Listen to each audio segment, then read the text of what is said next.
Sir, in the latest SWS survey, 66% of the respondents said they agree that Vice President Duterte should address the allegations in the impeachment. 19% disagree and 15% are undecided. Your comment po. Well, tingin ko matagal nang iniintay ng sambayan ng Pilipino na makita ang ebidensya ng prosecution laban doon sa impeachment case. At yun mismo ang utos ng ating saligang batas na pag dumating yung verified complaint na may pirma ng at least 1/3 ng members ng House, yan ay ituturing na articles of impeachment at agad-agad kailangan magkaroon na ng trial. Pag sinabi natin trial, ang ibig sabihin nun ay yung mismong paghaharap ng ebidensya, pag-uupo ng mga testigo para malaman natin kung ano ba talaga ang kaso.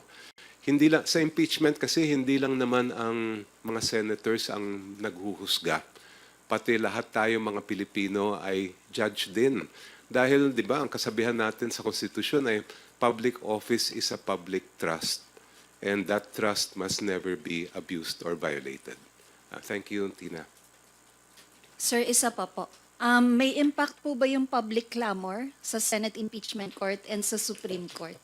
Well, tingin ko naman lahat ng mga nasa pamahalaan ay sensitive sa public opinion.